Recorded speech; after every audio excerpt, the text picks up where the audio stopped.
কুরবানির গোশত অনুমান করে বন্টন করা যাবে কিনা?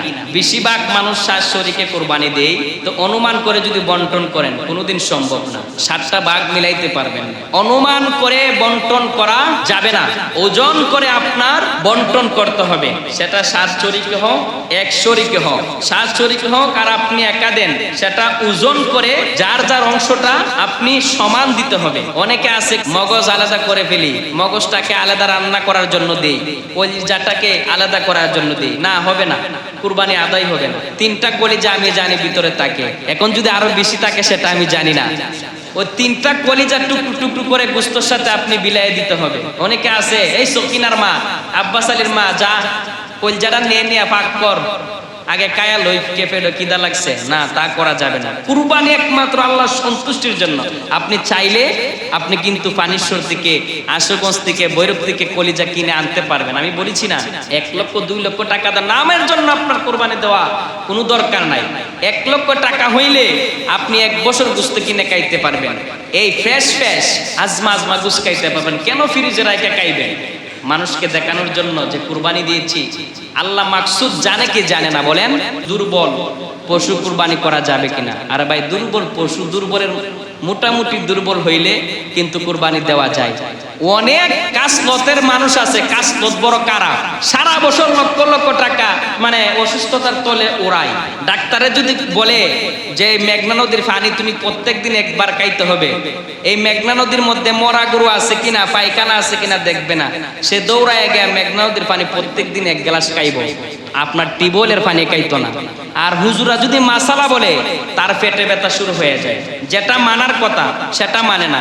তো কাসলতের মানুষ আছে, এটা সব এলাকায় বাজারে গিয়ে খুঁজবো কোনটা টেলা দিলে পয়রা জায়গা গরু আছে না, গৃহস্থের গরু কাটাইসা, গৃহস্থের গরু কাউন টাউন দেয় না, এটাতে খালি উপকারী করতো। ওই গরুটাকে বাজারে খুঁজবো, কম দামি গরু, হাড্ডি গুড্ডি, যেই গরু নিজে হাইটা আসতে পারে না, ওই গরু কুরবানি করা যাবে না। প্রত্যেকটা পশু আপনার স্বভাব পাল্টান, নয়তো কুরবানি দেওয়ার দরকার নাই।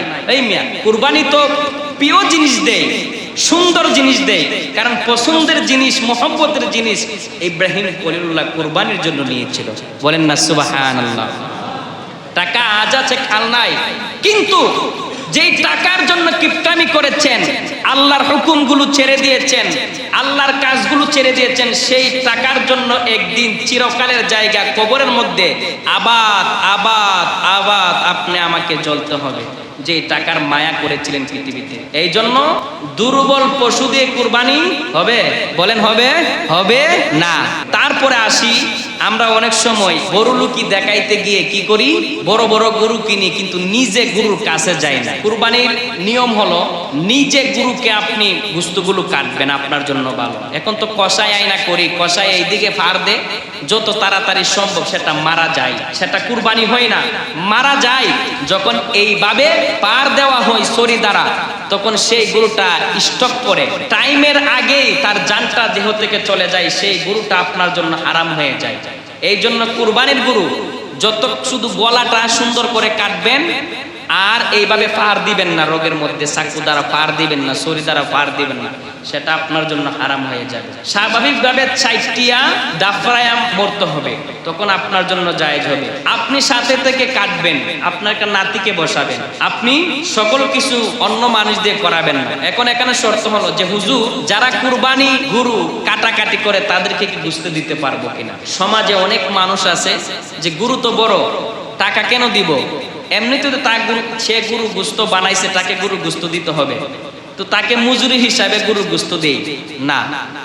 মজুরি হিসাবে যেই গরুটা কুরবানি দিয়েছেন, সেই গরুর গোশত মজুরি হিসাবে যে বানাইছে, কাটাকাটি করছে, তাকে দিতে পারবেন না। মজুরি আলাদা বিষয়, কুরবানির গোশত আলাদা বিষয়। আপনি মজুরির জায়গায় মজুরি দিতে হবে, কিন্তু আপনি যদি মনে করেন সে বানাইছে, একজন বানাইছে, খাওয়ার একটা ইচ্ছা থাকবে, সেই গরুর গোশতটা তাকে হাদিয়া হিসাবে দিতে পারবেন। সেটা 1 কেজি হোক, 2 কেজি হোক, যত কেজি হোক আপনি হাদিয়া হিসাবে দিতে পারবেন, মজুরি হিসাবে দিবেন না, মজুরি হিসাবে দিতে পারবেন না। এই জন্য সকল কিছু বুঝে বুঝে বন্টন করবেন।